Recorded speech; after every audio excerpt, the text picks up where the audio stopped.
Assalamualaikum warahmatullahi wabarakatuh. Anda rindu mendengarkan kajian-kajian dari ustadz-ustadz kita dari Aceh? Kunjungi channel YouTube Maulizul Akbar NAD. Subscribe, like, share, komen.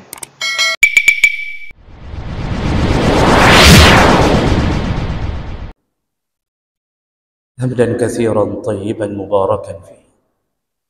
أشهد أن لا إله إلا الله وحده لا شريك له، وأشهد أن محمدا عبده ورسوله الكريم. اللهم صل وسلم على نبينا وسيدنا المصطفى محمد وعلى آله وأصحابه أجمعين.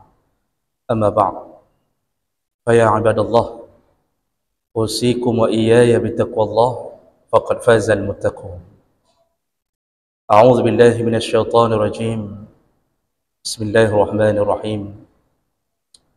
إن المنافقين يخادعون الله وهو خادعهم وإذا قاموا إلى الصلاة قاموا كسالى يراءون الناس ولا يذكرون الله إلا قليلا. صدق الله العظيم. Segala puji bagi Allah, kemudian salawat dan salam pada Rasulullah, pada keluarga dan seluruh sahabat-sahabatnya. Ya Allah, muliakan insyaAllah jamaah Jumat yang telah berhadir karena Allah.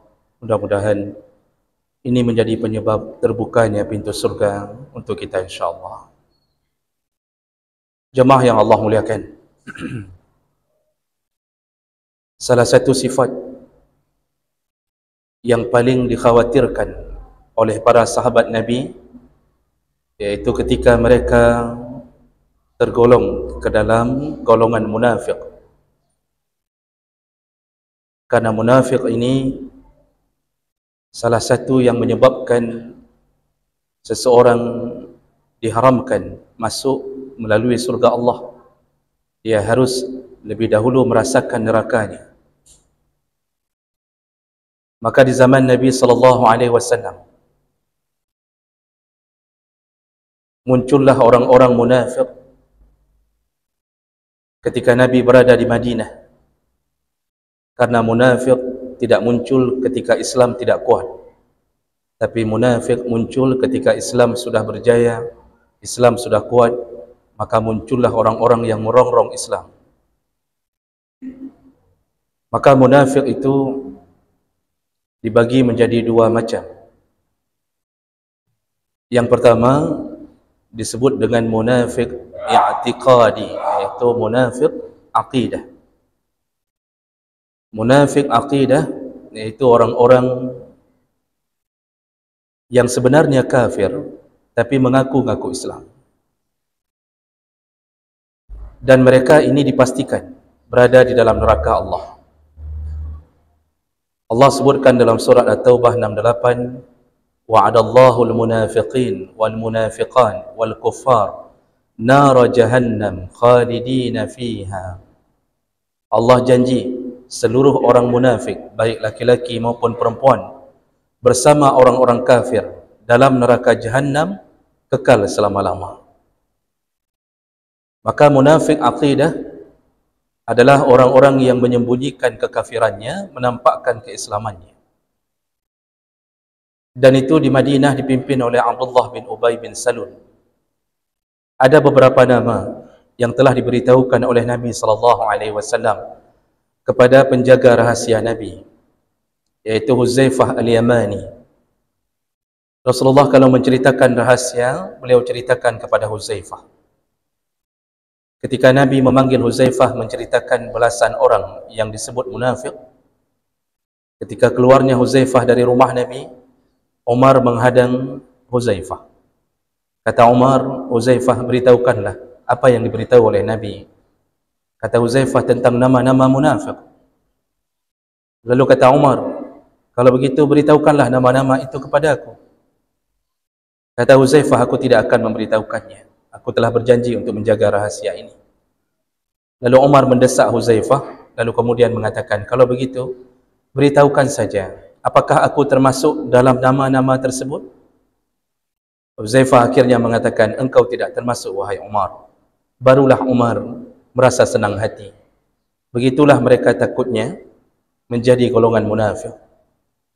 Dan ini kelompok munafik yang pertama, yaitu munafik aqidah. Orang-orang bisa terhindar dari ini. InsyaAllah katanya orang Aceh punya munafik aqidah mungkin terhindar insyaAllah. Karena kita mendengar nama kafir, mendengar nama Yahudi, Nasrani, benci luar biasa. Hati kita mudah-mudahan terjaga dari kemunafikan aqidah. Tapi berhati-hatilah, ada munafik yang kedua. Dan munafik ini bisa jadi hampir semua kita kadang-kadang terjebak di dalamnya. Munafik yang kedua ini disebut munafik amali, yaitu munafik dilihat dari amalnya. Apa bedanya dengan munafik aqidah? Kalau munafik aqidah, khalidina fiha, kekal di dalam neraka selama-lama. Bahkan mereka menjadi batu bakarnya neraka. Innal munafiqina kanu fid darkil asfali minan nar. Allah sebutkan orang munafik itu bahkan berada di dalam neraka, di punggung neraka, menjadi bahan bakarnya neraka. Orang kafir di atas, orang munafik di bawah. Lebih buruk munafik daripada kafir. Itu kalau munafik aqidah. Kalau munafik amalan, tetap dalam neraka, tapi dengan imannya dia diizinkan akan kembali ke surga Allah. Lima yasha, kepada siapa yang Allah inginkan. Dan itu pun setelah merasakan siksa neraka, bisa jadi ribuan tahun, bisa jadi jutaan tahun, bisa jadi miliaran tahun. Maka jemaah melakukan Allah, berhati-hatilah dengan amalan-amalan yang menyebabkan kemunafikan. Apa saja dia? Ini yang perlu kita ketahui. Karena ramai orang lewitnya, anak sadar kadang-kadang karet lah munafik. Tapi dia masih terus merasakan bahawa dia adalah orang saleh. Dia merasakan bahawa dialah orang yang paling beriman, padahal munafik. Nah, oleh kerana itu patutlah kita mengetahui munafik amalan ini bisa dilihat dari sisi muamalah, bisa dilihat dari sisi ibadah. Dari muamalah sering kita ketahui. Rasulullah yang mengatakannya, ciri-ciri munafik itu ada 3 perkara, kata Rasulullah. Iza hadasa kazaba, kalau bicara sering bohong. Kalau bicara sering berbohong. Wa iza wa'ada akhlafa, kalau berjanji sering mengingkarinya. Wa iza tumina khan, kalau dia dipercaya, diberi amanah, dikasih kunci dalam satu kerjanya, satu kantor, dia yang memegang kunci, khan, dialah yang berkhianat. Jadi kan pancuri yang tamang lakan tu, tapi urung mat kunci tamang lakan tu, nyan munafik. Diberi amanah menjaga toko kita, lalu dia berkhianat. Dia berjualan di atas jualan toko kita, padahal dia kita beri gaji, nyan khianat, munafik. Semua pegawai negeri yang taken kontrak, diberi amanah, masuk jam sekian, keluar jam sekian, dengan gaji sekian, bersedia ditempatkan di mana pun. Lalu kemudian dia berkhianat, tidak masuk kerja, dia punya tempat kerja lain selain kerja itu, nyan munafik. Nyan dari sisi muamalah. Itu sudah banyak kita tahu. Karena di mana-mana orang memperdengarkannya ciri-ciri munafik. Namun ciri-ciri yang orang setiap hari melakukan kemunafikan dia tidak sadar, yaitu dari sisi ibadah. Dan ini bisa dilihat salah satunya yang paling utama dalam salatnya. Allah di dalam ayatnya dan Nabi di dalam hadisnya menggambarkan kemunafikan orang-orang yang salat. Jadi orang sembahyang belum tentu selamat kalau salatnya bahkan menjadi tanda kemunafikannya. Dan jangan kira orang munafik itu tidak salat. Orang munafik sembahyang, tapi dia punya ciri-ciri salatnya. Nah, bagaimana itu? Allah sebutkan di antara ciri utamanya dalam surat An-Nisa 142. Allah menyebutkan innal munafiquna yukhadi'una Allah wa huwa khadi'uhum. Allah memulai kalimatnya dengan mengatakan sesungguhnya orang munafik, mereka merasa telah menipu Allah, padahal Allah lah yang telah menipu mereka. Jadi orang munafik ini menyembunyikan kebaikan, menyembunyikan kejahatan, menampakkan kebaikan. Dia kira Allah tertipu, padahal Allah lah yang telah menipu mereka. Allah tidak beri hidayah pada mereka. Mereka kira mereka ahli surga dengan kemunafikannya, padahal dimasukkan ke dalam neraka. Dan mereka baru sadar mereka tertipu nanti di akhirat. Lalu Allah sambung, wa idza qamu ila shalah qamu kusala. Munafik itu kalau melakukan salat, maka salatnya dalam keadaan malas-malasan. Yang ciri pun semayang tapi dia dengarkan azan, tidak ada semangat untuk memenuhi azan itu. Bahkan sautan azan pun dia tidak saut. Ketika dia ingin mendirikan salat, maka terasa badannya begitu lemahnya. Nyan bak gabedah gebron nilai melimangga. Kalau dia ingin melakukan salat, susahnya dia meninggalkan dunianya yang tengah semebut, baik di dalam kantor maupun kerjanya sebagai tukang atau apapun dia lakukan di rumahnya, menantruk watai semayang nya hana kepiuh dari buat sang beedan kegepingat li urinang bang semayang ile nyan kai bang alah si adik nya bacut te buat. Begitu malasnya dia untuk meninggalkan kasurnya, susahnya dia melakukan salat, padahal semayang, ujungnya semayang. Tetapi munafik qamu kusala.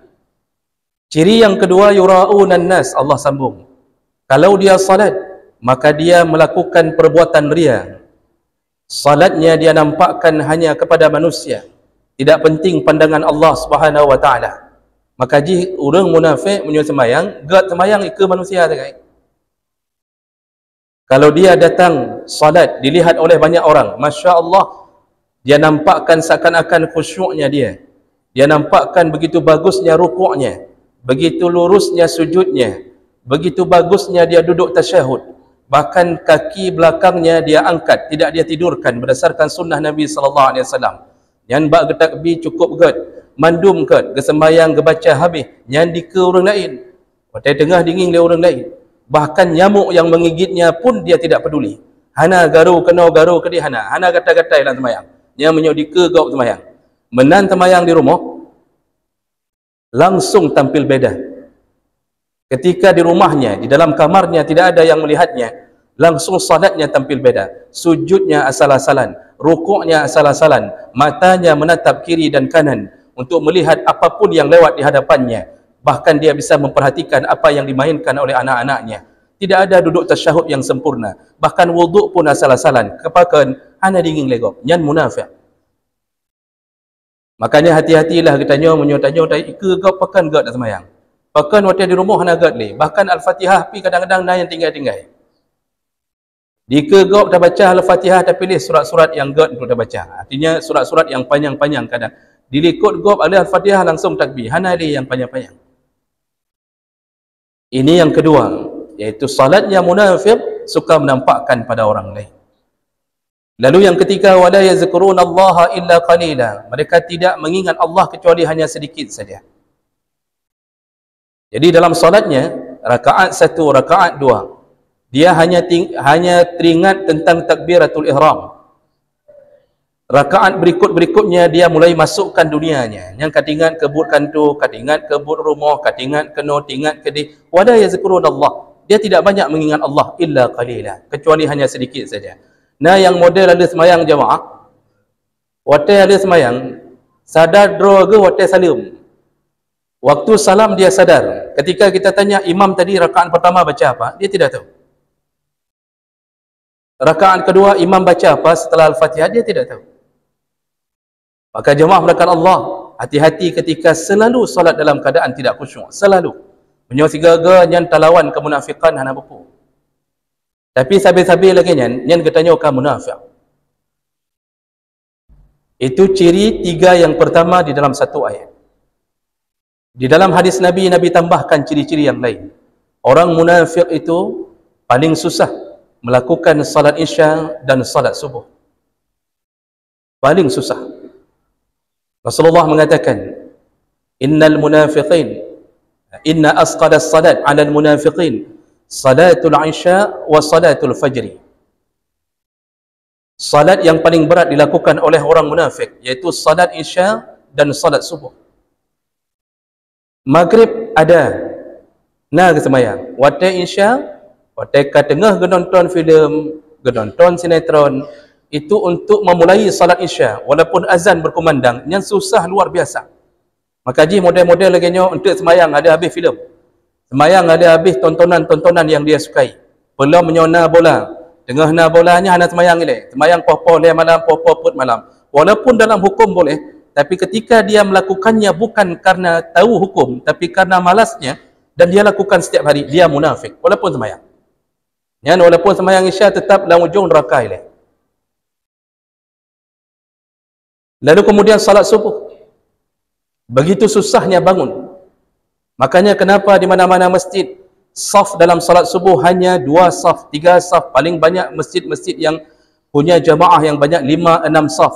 Yang tertidur berapa saf? Yang tertidur bisa 10 saf, 12 saf. Yang di rumahnya menyota tu truk 10 saf hanya kesemayang. Yang waktu tajak subuh, jalan subuhnya sengu, sepi, lengang, tidak ada orangnya. Tapi ketika jam kerja untuk mendapatkan gaji 2,5 juta, 3,5 juta, Masya Allah, macet jalanan. Seharusnya macet jalannya waktu subuh, menyokkan munafik menempel dalam diri kita. Menyokkan ramai munafik, nyan subuh nyan payah macet buat jalan. Bahkan urung melit-lit untuk sembahyang subuh menghadap Allah. Tapi tidak. Yang keluar dari rumahnya 3 orang dari satu komplek, 4 orang. Subhanallah. Kemunafikan bagi orang yang tidur di waktu subuhnya susah sekali bangun. Lalu Nabi tambahkan dalam hadis yang lain, orang munafik itu suka menunda-nunda salat asar. Makanya dalam hadis Nabi katakan dari Abu Hurairah, riwayat Bukhari Muslim, tilka salatul munafiq yajlisu yarqubus syam hatta iza baina qarna syayatin. Orang munafik itu waktu datang salat asar, dia duduk memandang matahari. Jadi gepre matahari, popadomka, katanya yang lomba angan, popadomka. Ketika matahari telah berada di antara 2 tanduk syaitan, artinya 2 tanduk syaitan lambang masuknya waktu maghrib. Jadi kena maghrib. Baru tergabuk. Apa yang dia lakukan? Naqaru 4 raka'at wala yazkurullaha illa qalila. Mulailah dia berlari, berwuduk dengan cepat, mendirikan salat dengan cepat seperti ayam mematuk makanan, dan dia tidak ingat Allah sama sekali. Jadi poh-poh 6 lewat baru semayang. Jadi model-model yang mekat laju, yang duduk di kantor hantam terbit, dia ingat yang imannya bagus sudah keluar, sudah salat asar jam 4. Orang munafik selalu mengatakan lung preh hotewo mentang bah 3 je bantu. Yang kerja entek si atek bah 3 mano. Entek si ateknya karap maghrib baru semayang. Munafik. Hati-hatilah dengan janji Nabi, laknat Allah terhadap kaum munafik. Dan kemudian orang munafik susah melakukan salat Jumat. Makanya para munafikin hanya hadir sembahyang Jumat. Menyona hadir 3, alinya ketinggai barang melimangga, gak hadir dom 3 tu. Susah sekali. Pulang kerja langsung dia campakkan dirinya di atas kasur. Tidak ada uzur, tidak ada apapun. Azan Jumat berkumandang, dia masih tetap datang. Nah yang model truk wate kabeh khutbah baru truk. Semayang. Di awal sudah dikatakan munafik salat, tapi perilaku munafiknya tidak hilang. Begitu terus-terusan. Makanya dalam hadis riwayat Tabrani disebutkan, man tarakal Jum'ah salasa marrat min ghairi uzrin, yang meninggalkan Jumat 3 kali saja tanpa uzur, taba'allahu minan nifaq. Dalam hadis yang lain, wa huwa minal munafiqin. Masuk golongan munafik, artinya siap-siap masuk neraka walaupun dah semayang. Jika Allah hendak menyo bertanya oleh Allah, nak ke semayang Jumat? Orang munafik menjawab, nah. Tetapi semayang sabi kara habis wate. Padahal pahala Jumat tidak dihitung lagi ketika khatib sudah berada di atas mimbar. Artinya dia hanya dapat tunai selesai Jumatnya. Dan yang terakhir, jemaah melakukan Allah, orang-orang munafik susah sekali melakukan salat jamaah. Orang munafik terasa ada besi di kakinya, berton-ton beratnya untuk mendirikan jamaah. Jarang hadir ke masjid. Bahkan banyak yang salat di rumahnya. Kesemayang di rumah sah. So pegahan sah. Tapi laki-laki tidak ditakdirkan Allah untuk salat di rumahnya. Nabi tidak pernah mengajarkan orang laki-laki salat di rumahnya. Apapun jabatan kita, jid ne pegah eselon 1, eselon 2, dempul eselon jid, menyohana semayang jamaah yang eselon munafik. Dumpu gelar ada kita lakukan. Kita RC, kita MA, kita S1, kita S2. Bahkan sudah dapat doktor, profesor. Kalau tidak mau salat jamaah, profesor munafik, doktor munafik, MA munafik. Menyobak but tulis seminar, bak but tulisnya tulis je cukup bagah. Pergi sana, berangkat sini, subhanallah. Teruk bak watai semayang. Ada yang 5 meter rumahnya dari masjid, tidak mampu dia langkahkan kakinya ke dalam masjid. Kenapa? Munafik, an-nifaq telah berada di dalam hatinya. Jumpu kitab kita baca, kita banggakan diri, long kali lu baca kitabnya, kitab macam kita lakukan. Bahasa Arab lu masya-Allah, nahu saraf lengkap, tapi semayang jamaah hana munafik, alim munafik, faqih munafik. Makanya orang salat jamaah itu terpelihara dari kemunafikan. Maka jamaah melakukan Allah Subhanahu wa taala. Inilah punca terjadinya maksiat. Kenapa? Orang tidak jaga salat. Maka banyak sekali orang yang melakukan maksiat, membunuh orang, melakukan tawuran, lalu kemudian menjadi begal, sabu-sabu di mana-mana. Yang ceritanya yang urus sabai, nah semayang. Padahal Allah telah katakan innas salata tanha 'anil fahsya wal munkar. Salat itu bisa mencegah keji mungkar. Maka yang pohgop, yang urung-urung mukmin, ya, dia peras, dia ancam, dia bunuh, tanya kepada pelakunya, nah semayang, jaminan pasti hana semayang. Menyopi semayang, sembayangnya munafik. Maka na orang bertanya, lu nak semayang tapi pekan je bu jahat. Na orang semayang tapi pekan na bu jahat. Munafik, salatnya salat munafik. Inilah yang harus kita tekankan. Berusahalah untuk keluar dari sifat nifak, berjamaahlah.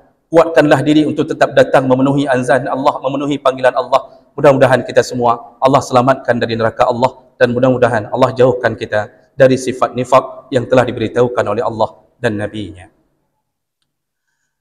إن الحمد لله نستعينه ونستغفره ونعوذ به من شرور أنفسنا ومن سيئات أعمالنا من يهده الله فلا مضل له ومن يضلل فلا هادي له أشهد أن لا إله إلا الله وحده لا شريك له وأشهد أن محمدا عبده ورسوله الكريم اللهم صل وسلم على نبينا وسيدنا المصطفى محمد وعلى آله وأصحابه أجمعين أما بعد فيا عباد الله أوصيكم وإياي بتقوى الله فقد فاز المتقون.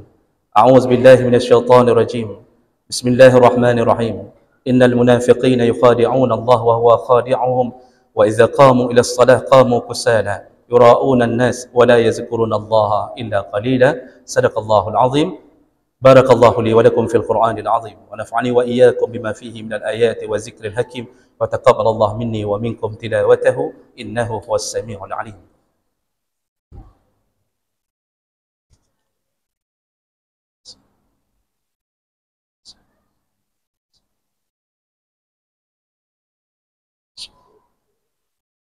الحمد لله رب العالمين وبه نستعين على أمور الدنيا والدين. أشهد أن لا إله إلا الله وحده لا شريك له وأشهد أن محمدا عبده ورسوله الكريم. اللهم صل وسلم على نبينا وسيدنا المصطفى محمد وعلى آله وأصحابه أجمعين.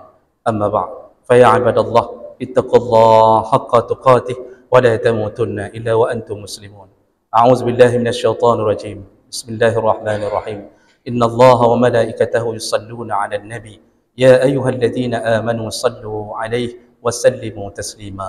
اللهم اغفر للمسلمين والمسلمات والمؤمنين والمؤمنات الأحياء منهم والأموات وتابع بيننا وبينهم بالخيرات وتقبل يا سميع قريب مجيب الدعوات. اللهم أعنا على ذكرك وشكرك وحسن عبادتك. ربنا آتنا في الدنيا حسنة وفي الآخرة حسنة وقنا عذاب النار والحمد لله رب العالمين ولذكر الله أكبر والله يعلم ما تصنعون.